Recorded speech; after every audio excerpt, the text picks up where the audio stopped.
사도신경으로 우리의 신앙을 고백하겠습니다. 나는 전능하신 아버지 하나님 천지 창조주를 믿습니다. 나는 그의 유일하신 아들 우리 주 예수 그리스도를 믿습니다. 그는 성령으로 잉태되어 동정녀 마리아에게서 나시고 본디오 빌라도에게 고난을 받아 십자가에 못 박혀 죽으시고 장사된 지 사흘 만에 죽은 자 가운데서 다시 살아나셨으며 하늘에 오르시어 전능하신 아버지 하나님 우편에 앉아 계시다가 거기로부터 살아있는 자와 죽은 자를 심판하러 오십니다. 나는 성령을 믿으며 거룩한 공교회와 성도의 교제와 죄를 용서받는 것과 몸의 부활과 영생을 믿습니다. 아멘. 하나님께서 오늘 우리에게 주시는 말씀은 역대상 15장입니다.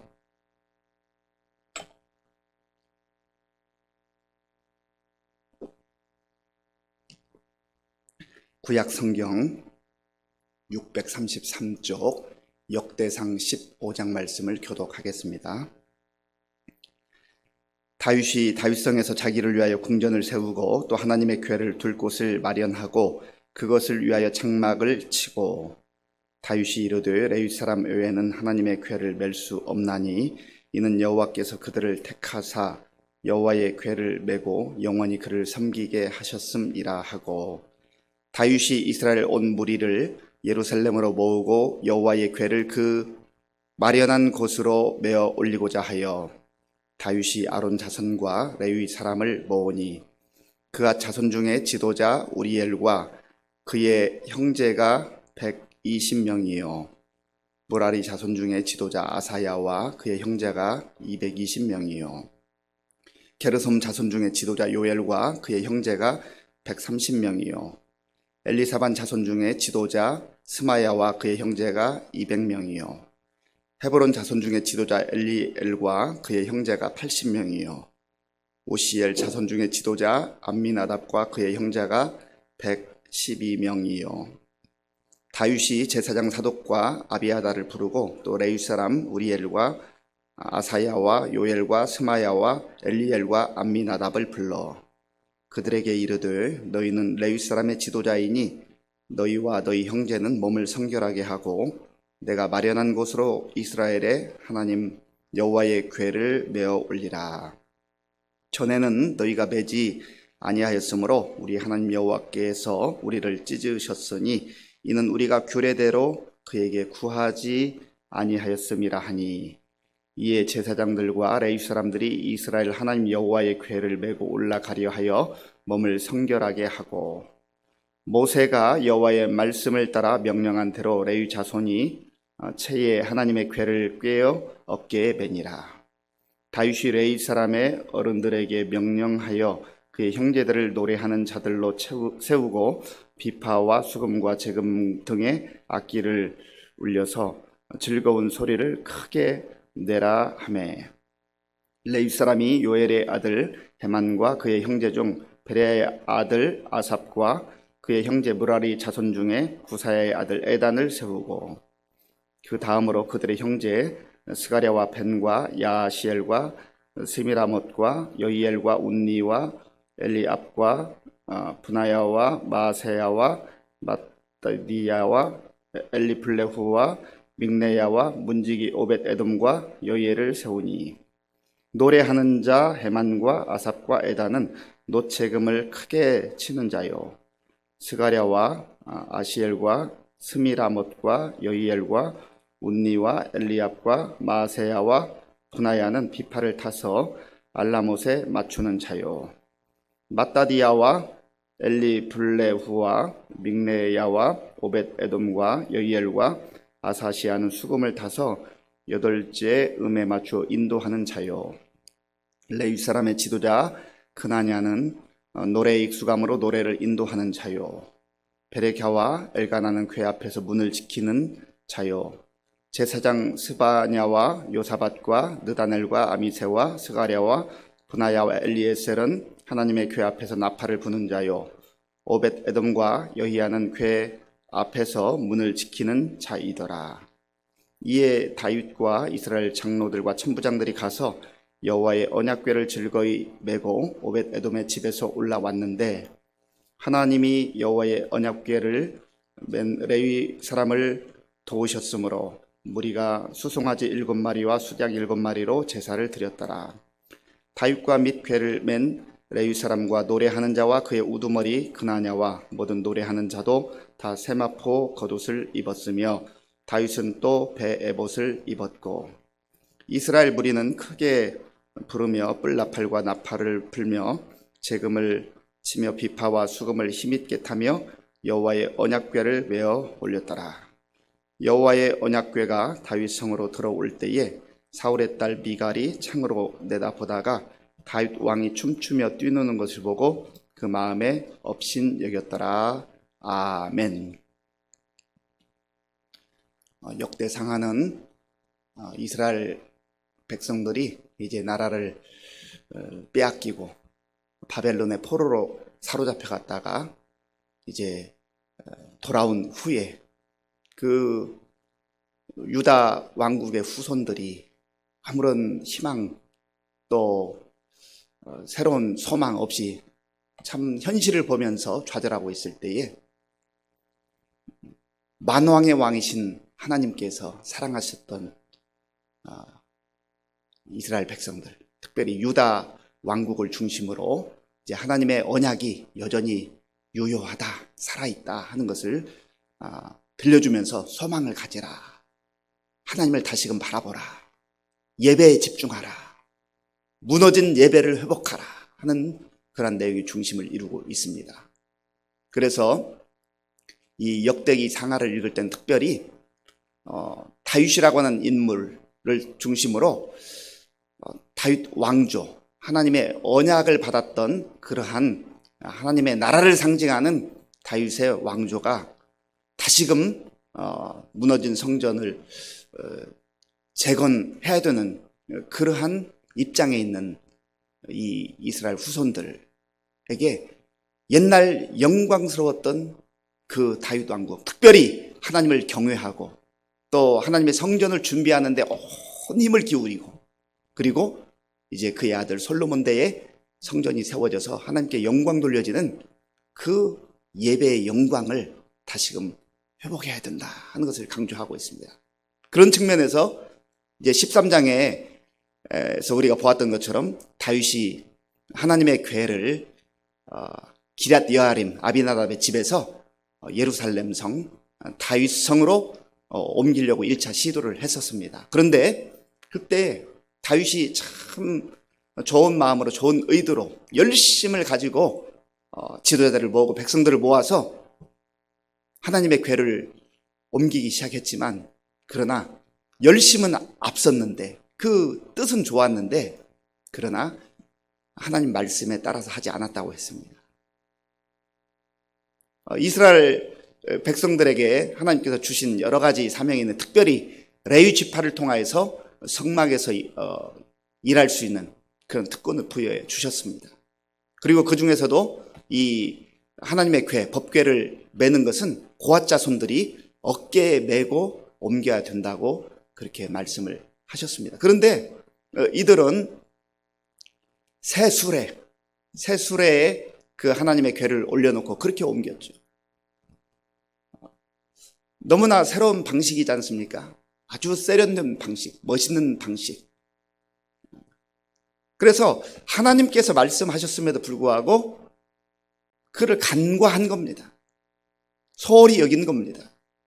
그래서 자기들 생각에 아주 새로운 방식으로 멋진 방식으로 했는데 하나님께서는 그것으로 인하여서 기뻐하지 않으셨다. 그리고 그 여호와의 궤를 이제 새수레에 이렇게 싣고 가다가 그 타작마당을 지나갈 때 소들이 뛰므로 말미암아서 그 웃사가 그걸 붙들잖아요. 그런데 참으로 놀랍게도 그 웃사가 거기에서 죽습니다. 그래서 베레스 웃사, 하나님께서 찢으셨다 그런 뜻이에요. 그런데 하나님의 성물을 그렇게 함부로 만져서 안 된다. 하나님의 성물을 만지게 되면 죽는다 하는 그런 말씀을 이미 해주셨는데 하나님 말씀을 소홀히 했던 겁니다. 사실 어떤 의미에서 우리가 이해하기 어려운 부분입니다. 왜 하나님께서 그렇게까지 하시는가? 우리가 그 뜻을 사실 어떤 면에서 깊이 다 헤아리기 어려운 부분이 있어요. 그러나 하나님의 말씀을 하나님 말씀으로 우리가 늘 소중히 여길 뿐만 아니라 내 생각이나 내 방식대로나 또 내 뜻대로 해서는 안 된다는 것을 우리가 그 말씀을 통해서 다시 한번 확인해 볼 수가 있는 것이죠. 그래서 이 하나님의 괴는 오벳 에돔의 집에서 3개월 있으면서 참 오벳 에돔의 그 가정에 하나님께서 복을 주셨다. 그런 내용이 13장 마지막 부분이었습니다. 그리고 시간이 좀 흘러서 이제 이 다윗이 그때 왜 그랬을까? 하나님의 괴를 다시금 예루살렘 성으로 모시고 오고 싶은 거예요.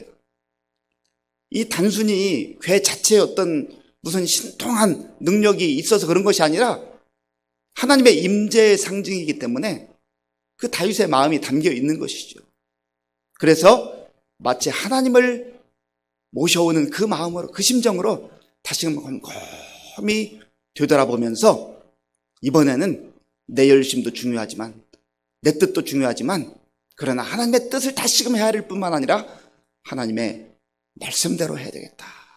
그런 결단을 하고 또 그 모든 과정대로 이제 하나님의 괴를 예루살렘 성으로 옮기는 장면이 오늘 본문에 나와 있습니다. 먼저 본문 1장 1절과 2절을 같이 읽어보겠습니다. 1절과 2절입니다. 다윗이 다윗성에서 자기를 위하여 궁전을 세우고 또 하나님의 괴를 둘 곳을 마련하고 그것을 위하여 장막을 치고 다윗이 이르되 레위 사람 외에는 하나님의 괴를 맬 수 없나니 이는 여호와께서 그들을 택하사 여호와의 괴를 메고 영원히 그를 섬기게 하셨음이라 하고 아멘. 여기 보면 여호와의 괴를 맬 수 없나니 그리고 그들만이 여호와의 괴를 맬 수 있다. 맬 수 있다라고 하는 것을 두 번 여기 기록하고 있잖아요. 그 말은 이제는 철저하게 내 방식이 아니라 하나님의 방식대로 하나님 뜻대로 하겠습니다 라고 하는 그러한 강조입니다. 그리고 다윗이 이제 이 모든 장막을 다시 한번 하나님의 괴를 안치할 장막을 준비하는 것이죠. 왜냐하면 그때는 하나님의 성전이 지어지기 전이었기 때문에 그렇습니다. 그래서 이제 모든 것을 철저하게 준비하고 백성들을 다 다시금 모아서 말씀을 상기시키는 거예요. 이제 우리의 방식대로는 안 된다. 세련되어 보이는 것 같고 뭐 대단한 방식인 것 같지만 그러나 하나님이 원하시는 그 방식대로 하나님 말씀대로 우리가 철저하게 순종하는 것이 중요하다 하는 것을 상기시키는 것이죠. 그러면서 지난번 베레스 우사의 그 사건이 왜 일어나게 되었던 것일까? 무슨 나쁜 뜻을 가지고 어떤 자기의 이익을 취하거나 어떤 자기의 야망을 명예를 얻고자 하는 그러한 뜻이 아니었음에도 불구하고 왜 그랬을까 하는 것을 다시금 명확하게 백성들에게 선포하는 것입니다. 그 말씀이 이제 13절에 나오죠. 자, 우리 13절을 같이 읽어보겠습니다. 전에는 너희가 매지 아니하였으므로 우리 하나님 여호와께서 우리를 찢으셨으니 이는 우리가 규례대로 그에게 구하지 아니하였음이라 하니 아멘. 규례대로 하지 않았습니다. 이것이 문제였다는 것을 이제 발견하게 되었던 것입니다. 그런 의미에서 우리가 이 시대에도 하나님의 말씀을 잘 읽고 또 묵상하고 연구하고 정말 하나님의 말씀대로 제가 철저하게 순종하겠습니다. 그런 자세가 얼마나 중요한지 모릅니다. 우리는 성경을 읽다 보면 어떤 때는 하나님의 방식이 조금 이 시대에 안 맞는 것 같고 또 하나님께서 우리에게 말씀하시는 것이 하나님 그렇게 살아서는 못 살아요.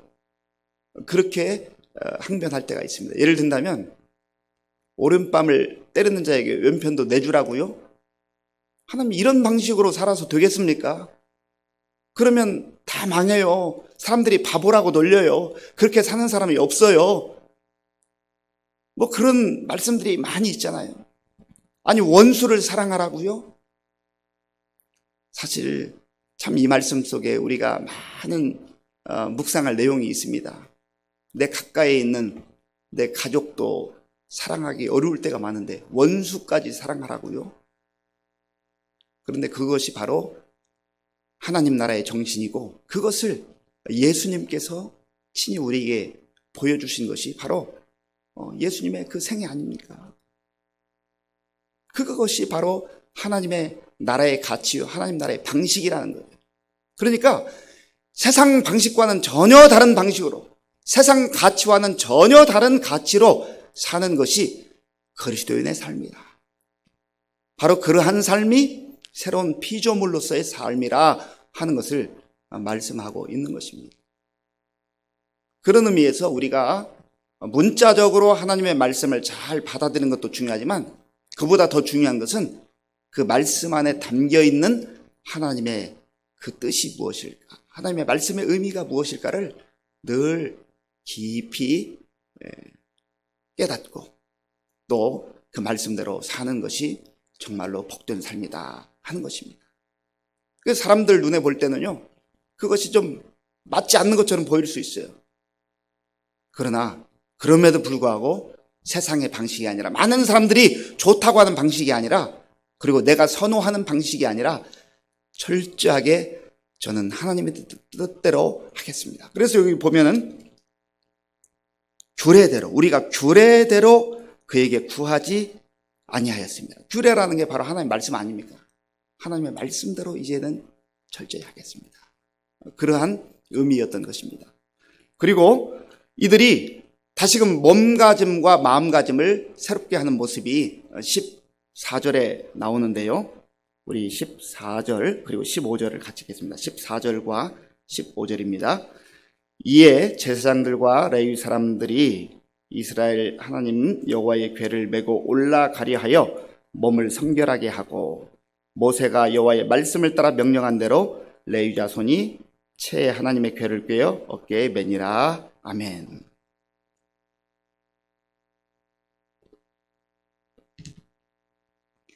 여기 보면 하나님의 궤, 여호와의 궤를 메고 올라가려 하여 몸을 성결하게 했다. 철저하게 하나님 앞에서 다시금 몸가짐, 마음가짐을 중요하게 여기는 겁니다. 그런 의미에서 이 복장이, 의복이 사실 우리의 예배 자세에 있어서도 중요해요. 이제 요즘같이 영상으로 예배를 드리는 이런 시대 속에서 집에서 뭐 아무런 옷이나 편한 옷이나 이렇게 입고 예배를 드릴 수 있습니다만은, 내가 정말 하나님 앞에 단정한 복장으로, 하나님 앞에 정말로 예배 드리는, 하나님 면전에서 드리는 그 마음으로 그렇게 몸가짐을 하는 것도 사실은 우리가 깊이 되새겨 볼 필요가 있는 것입니다. 그리고 15절에 보면 모세가 여호와의 말씀을 따라 명령한 대로, 여기 다시 보면 여호와의 말씀을 따라 명령한 대로, 이제 철저하게 열심을 내세우지 않아요. 하나님의 말씀에 따라서 말씀대로 하겠습니다. 그런 의미에서 우리가 또 금년에도 성경을 통독하고 또 말씀을 묵상하고 말씀을 연구하고 말씀 듣는 일에 우리의 마음을 집중하고 하는 것 얼마나 중요한지 모릅니다. 말씀을 읽는 이유가 뭐예요? 내가 금년에 한 번 읽었다, 금년에 3번 읽었다, 5번 읽었다, 그 횟수를 자랑하기 위함이 아니지 않습니까? 그 마음 중심에는 내가 1번을 읽든 3번을 읽든 10번을 읽든 하나님의 말씀을 내가 마음에 담고 그 말씀대로 살겠습니다. 이제는 내 생각이나 내 지식이 내 삶의 기준이 아니라 하나님의 말씀이 내 인생의 기준입니다. 내 삶의 기준입니다 하는 것을 분명히 하는 과정 아니겠습니까? 그런 의미에서 말씀을 읽는다고 하는 의미는 지난 주일에도 말씀드렸습니다마는 말씀을 듣고 순종하는 단계까지 나아가는 것, 그것이 우리가 말씀을 붙드는 이유여야 하고, 그리고 순종하는 사람만이 하나님께서 이 약속의 말씀을 왜 주셨는가 하는 그 말씀의 깊이와 맛을 맛볼 수가 있다고 하는 것이죠. 금년 한 해 저와 여러분들 가운데 말씀을 읽고 묵상하고 순종함으로 말미암아서 정말 하나님의 자녀로 산다는 것이, 말씀대로 산다는 것이 얼마나 영광스럽고 복된 일인가 하는 것을 깊이 맛볼 수 있는 우리 모두가 될 수 있기를 간절히 바랍니다. 그래서 이 다윗이 이러한 모든 일들을 백성들과 함께 철저하게 하는 가운데 이제 찬양하는 사람들, 악기를 다루는 사람들 다 동원해서 정말 축제와 같은 그런 일들을 벌이고 마음껏 기뻐하고 마음껏 하나님께 영광 돌리는 그런 모습이 이제 나오게 되는 것이죠. 이게 진정한 예배예요. 예배는 또한 축제이기도 합니다. 하나님 앞에서 마음껏 기뻐하는 거예요. 하나님께서 우리에게 이러한 은혜를 베풀어 주셨고 우리에게 사주의 은총을 베풀어 주셨고 하나님의 백성으로서 영광스러운 삶을 누리게 하셨다 하는 것이 진정한 예배의 그러한 본질이라고 하는 겁니다. 그래서 예배를 드리는 사람은요, 그 마음속에 감사가 넘쳐요. 그리고 기쁨이 넘쳐요. 너무너무 기쁜 거예요. 감사한 거예요. 예배를 드리는 사람은 기쁨과 감사가 열매로 맺혀지는 거예요. 그런데 이러한 놀라운 예배가 하나님 앞에 드려지는 이 현장 속에서 예배를 무시하고 소홀히 하는 어리석은 한 사람을 우리가 보게 됩니다. 우리 마지막 절 29절을 읽어보겠습니다. 여호와의 언약궤가 다윗성으로 들어올 때에 사울의 딸 미갈이 창으로 내다보다가 다윗 왕이 춤추며 뛰노는 것을 보고 그 마음에 업신여겼더라. 아멘. 사울의 딸 미갈이 이 다윗의 아내 아니겠습니까? 왕비예요. 아마 자기 생각에 아니 왕이 체신도 없이 아니 체면 좀 차리시지 그렇게 생각했던 것 같습니다. 보는 그 시각이 다른 거예요. 생각이 다른 거예요. 그 마음의 중심이 다른 거예요. 지금 다윗은 자기가 왕이라고 그거 내세우지 않습니다. 진정한 왕은 하나님이십니다. 진정한 왕이신 하나님 앞에서 내가 마음껏 기뻐하고 감사하고 찬양하고 영광 돌릴 수 있다면 내가 어떠한 모양이라도 하나님 앞에서 하겠습니다. 그런데요, 미갈은 업신여기는 거예요. 자기 생각으로 판단하는 거예요. 정죄하는 거예요. 그러니 예배가 되겠습니까? 영광스러운 예배자로 설 수 있는 이 축제의 자리에서 그는 예배자로 서지를 못하는 거예요. 그리고 비난하고 정죄하고 판단하고. 우리가 정말 예배를 드릴 때 이러한 미갈이 갖는 자세가, 생각이 우리의 마음을, 우리의 생각을 이렇게 엄습할 때가 있어요. 그때 그걸 차단해야 돼요.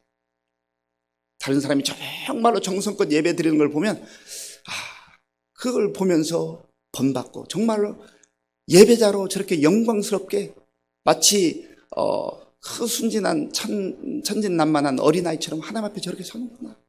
그런 모습을 배워야지. 그런데 판단하고 정죄하고 자기 생각에 딱 사로잡혀 있기 때문에 예배자로 설 수 없게 되는 것이죠.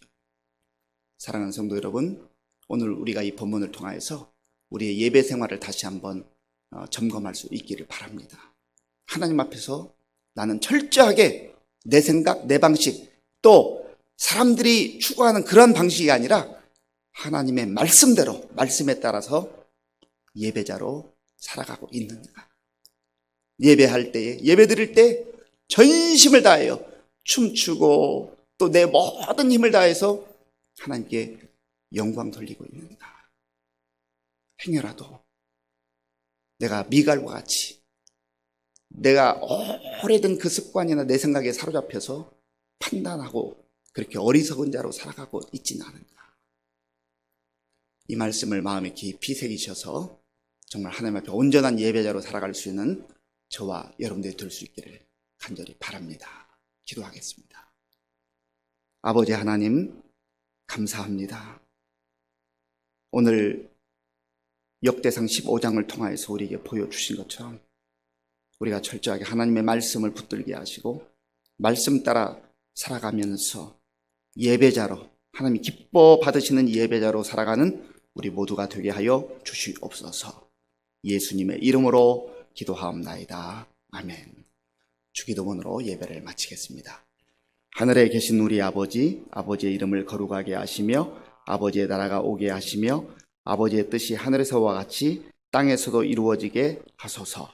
오늘 우리에게 일용할 양식을 주시고 우리가 우리에게 잘못한 사람을 용서하여 준 것 같이 우리 죄를 용서하여 주시고 우리를 시험에 빠지지 않게 하시고 악에서 구하소서. 나라와 권능과 영광이 영원히 아버지의 것입니다. 아멘. 오늘 우리에게 주신 말씀을 생각하면서 기도할 때 하나님, 혹시 제 삶 속에 예배의 자세가 흐트러졌거나 예배가 그저 감격도 감사도 없이 습관적으로 드려지는 그러한 모습이라면 다시금 예배의 감격이 회복되게 하여 주시옵소서. 예배의 기쁨이 회복되게 하여 주옵소서. 온전한 마음으로 예배 드리기를 원합니다. 나의 삶뿐만 아니라 우리 교회 가운데 그런 예배의 영광이 회복되기를 원합니다. 하나님 도와주옵소서. 기도하시고요. 또 한국 교회들 가운데도 이러한 예배의 영광이 다시금 회복될 수 있도록 기도해 주시기 바랍니다. 또 코로나19 극복을 위해서 경제적 많은 어려움이 있습니다. 이 일들을 하나님께서 도와주시도록 기도하시고요. 우리 교회 어르신들 영육간에 강건하실 수 있도록, 우리 또 젊은이들과 청소년 어린아이들 다음 세대들이 이 힘들고 어려운 시대 속에서도 말씀으로 잘 양육되어서 정말 좋은 일꾼들로, 하나님 기뻐하는 일꾼들로 세워질 수 있도록 위해서 기도해 주시고, 또 우리 각 가정과 우리 자녀들을 위해서 기도하겠습니다. 아버지 하나님 감사합니다. 하나님께서 은혜를 베풀어 주셔서 오늘도 하나님 앞에 우리의 마음을 다하여 정성을 다하여 예배 드릴 수 있도록 인도해 주셔서 감사합니다. 아버지 하나님, 다윗이 하나님 앞에서 다시금 마음을 모으며 또 몸가짐을 새롭게 하며 모든 백성들과 더불어서 하나님 말씀에 따라서 하나님의 언약궤를 이제 다윗성으로 옮기는 그러한 말씀 묵상했습니다. 하나님 아버지여, 이러한 마음이, 이러한 자세가 우리의 자세와 마음이 되기를 원합니다. 그리하여서 우리의 삶 속에, 우리 교회 가운데, 이 나라와 이 민족 가운데 다시금 하나님 앞에 온전하게 드려지는 예배의 회복이 있게 하시고, 무엇보다도 내 생각, 내 방식, 내 습관이 아니라 하나님의 말씀에 따라서 하나님 기뻐 받으시는 그러한 예배를 드릴 수 있는 우리 모두가 될 수 있도록 인도하여 주시옵소서.